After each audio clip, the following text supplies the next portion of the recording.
Ya, pemirsa, Anda masih bersama kami di Referensiana, Referensi Wanita Indonesia. Nah, bagi Anda yang baru saja bergabung dengan kami, kita informasikan kembali topiknya hari ini seru banget. Kita sedang membahas bagaimana ya cara menghangatkan keluarga kita lewat liburan. Wow, ternyata caranya banyak banget, nggak perlu mahal. Yang alat-alat yang ada di sekeliling rumah juga bisa dijadikan alat untuk menghangatkan keluarga. Tadi saya sampai ketawa-tawa sendiri gitu ya. Tapi yang paling ada yang menarik tadi kan saya bilang, kalau misalnya anak remaja itu memang udah susah untuk diatur ya. Pertama kalau misalnya mau ngajak liburan, ajaklah dari jauh-jauh hari. Sudah dikasih tahu. Iya, saya mau tanya sama Abdul, apakah benar harus seperti itu sekarang? Iya, emang kayak gitu. Soalnya gimana sih kalau liburan sekarang udah remaja, udah ABG nih? Enggak, liburan itu kan sebenarnya yang kita pernah dapatkan dari keluarga gitu kan. Ketika kita sudah besar, kita pengen berlibur kita sendiri, ala kita sendiri kan, sama teman-teman jalan lah, entah itu ke Bandung, nyari kaos di distro-distro kan gitu kan, jalan-jalan via motor biar ramai ya kan. Ya tapi di sisi lain kita juga harus berpikir bahwa di rumah itu ada yang membutuhkan kita juga gitu kan, adik-adik kita kan. Belum tentu kita libur, ayah bunda tuh libur ya kan gitu. Jadi saya sebagai kakak ya saya ngajak adik saya jauh-jauh hari, nanti kita hari ini berenang ya. Tapi ayah bunda ikut nggak ya? Ayah bunda nggak bisa ikut, mungkin lagi pada sibuk kan, ya kan. Jadi kita aja berlima minta uangnya aja nggak apa-apa gitu kan. Tapi ini kakak yang baik loh, kakak yang baik loh. Mikirin adiknya ntar gimana kalau liburan. Kayaknya masih banyak remaja-remaja yang lain, bodo amat ya. Pokoknya liburan gue pengen gue gitu. Gimana nih Kang Zeni? Ini untuk ayah dan bunda, tolong ya, yang sekarang mungkin masih anaknya usia 3 tahun, 4 tahun, itu masih bisa diatur. Tapi sekarang tanamkan nilai-nilai untuk berlibur, untuk memberikan mereka motivasi saat berlibur. Tetap mereka kita yang mengendalikan. Artinya mengendalikan ini adalah kita tanamkan nilai-nilai luhur pada mereka, kita tanamkan nilai-nilai etikat pada mereka.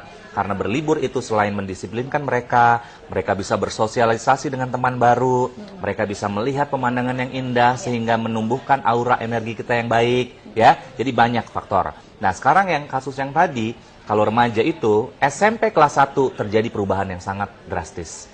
Apa tuh? Ayah dan bunda harus tahu perubahan itu dimulai ketika anak SMP kelas 1 ya. Jadi kalau misalnya Anda ingin menanamkan karakter yang baik pada mereka, lihatlah sebelum mereka masuk ke kelas 1 SMP. Jadi kalau mau mengajak mereka selain jauh-jauh hari, boleh mereka membawa temannya ke rumah. Ya, boleh. Misalnya nanti boleh bawa temennya gitu. Kita kan dulu, zaman dulu suka ada ya, ini siapa? Oh, temennya ini. Gitu kan diajak. Karena orang tuanya lagi pergi. Bawa pacar boleh nggak? Itu repot ya. Jangan. Itu haram. Haram. Pamali. Pacaran loh, SMP kelas 1. Nanti Anda harus nanti harus boleh membawa mereka. Karena dengan membawa teman, itu otomatis akan soulmate-nya itu mereka akan bahagia gitu loh. Jadi apa yang tadinya mereka sebel itu jadi perasaan ya. Terus juga hindari untuk selalu mengatur. Boleh misalnya pas sampai di tempat tujuan, ayah, bunda, aku pengen ini misalnya, pergi ke kota misalnya. Oke, boleh, tapi harus ada yang mengantar. Ya, harus ada yang mengantar. Entah itu pamannya, peran paman juga berperan penting dalam proses pertumbuhan anak. Ya, tantenya, biasanya kan tante ikut, apalagi yang belum menikah gitu kan, pasti dia sangat mencintai ponakan-ponakannya. Itu yang juga harus dilakukan. Ya. Apakah setuju? Setuju banget. Ya, setuju banget ya. Ya, selain peran orang tua, kan biasanya kita kan punya paman pasti ya. Ya kan, paman atau tante yang berperan penting menggantikan peran ayah bunda. Iya, betul. Dalam masa liburan. Saya sangat merasakan ketika saya kecil gitu kan. Nah, saya memiliki paman yang luar biasa banyak kan. Luar biasa. Adik luar biasa banyak, paman luar biasa banyak. Keluarga sangat besar.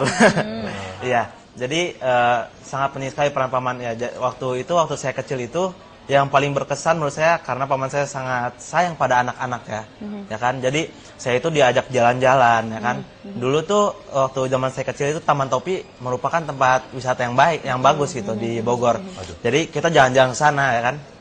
Dan yang paling berkesan sekali ketika pulang dari Taman Topi kan, kita habis ketawa ketiwi, beli ini beli itu, ngerengek lah, mang beliin aku ini, pokoknya aku mau yang ini kan gitu kan. Ya kan kita kecil kan gitu kan. Pokoknya aku mau yang ini, pokoknya harus dapat ya kan gitu. Iya, dibeliin ini, dibeliin itu. Nah, kebetulan ketika itu 2 orang paman saya mengasuh kan, bersama 2 orang kakak saya, jadi berlima bersama saya kan. Nah, itu pulang paling mengesankan naik beca. Jadi ini Naik memang beca. banyak sekali mengesankan dengan paman, gak cuma dengan orang tua. Bisa ya, Iya, kalau misalnya kita bisa. lagi sibuk, Iya. ajaklah ya Iya, adik-adik kita, ajak ya. paman-pamannya Iya, ya jadi ikut. Nah Paman sekarang kita sangat sudah baik. ada lagi surat pemirsa. Oh, ada lagi? Nah kalau tadi misalnya kita dengar dari Abdul kayaknya liburannya menyenangkan semua nih, tapi kayaknya ini Betul. yang mengirimkan email lagi ada masalah semua nih ya. Sekarang kasusnya dari Ibu Dia di Bogor. Ini saya baru saja menikah nih Kang Z, suami saya mengajak untuk berlibur dengan keluarganya berwisata menginap di luar kota. Terus terang aja saya tidak cocok dengan mertua perempuan saya. Takut ada masalah, jadi gimana ya caranya supaya aku ini bisa menyenangkan semuanya saat liburan tanpa mengorbankan perasaan aku sendiri. Aduh. Udah kayak nyanyi dangdut, korban perasaan. Aduh, saya nggak tahu lagunya.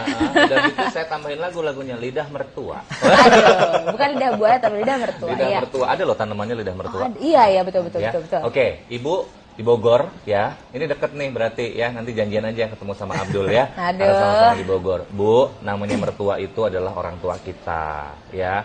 Jadi kalau Ibu merasa tidak nyaman, itulah yang akan muncul. Segimanapun orang tua, segimanapun mertua, tolong berikan kenyamanan pada diri Ibu bahwa itu adalah orang tua saya ya. Dengan cara seperti ini akan energi positif. Sehingga akan tertangkap oleh si mertua Anda sebagai hal-hal yang positif juga. Cara yang paling ampuh tanpa mengorbankan perasaan ketika berlibur ke rumah mertua adalah coba tanya makanan apa kesukaan mertua Anda. Cari dong hatinya, curi hatinya, ya kan gitu. Udah tahu orang tua senang sama buah kesemek, dibawain buah belimbing. Iya kan? Marah-marah lah. Udah tahu mertua yang perempuan suka banget yang namanya duren, dikasihnya buah campedak. Ini sama Bu, sama enaknya juga. Nggak bisa dong Neng, ya Ibu ya. Bunda, ya jadi itu dulu. Terus yang kedua adalah udah tahu mertua tuh pengennya kamu pakai baju yang seperti ini. Bahagiakan dulu dong. Jangan pas keluar dari mobil pakai celana yang super ketat, pakai tank top, pakai kacamata hitam. Padahal mertua kagak suka. Pakailah yang diinginkan dulu sama mertua. Nanti kalau mertua udah nyaman, biasanya hal yang kita kurang, ya hal-hal yang kita yang jelek dari kita atau yang kurang dari kita, dia bisa memaafkan. Gitu dong. Tapi kalau saya masih korban perasaan, kayaknya kalau harus nurut-nurutin seperti itu tidak menjadi diri sendiri. Jangan dijawab sekarang. Aduh. Gimana solusinya kira-kira? Ya pemirsa, kita harus break dulu karena ada yang mau lewat seperti biasa. Jadi tetaplah di Referensiana, referensi wanita Indonesia.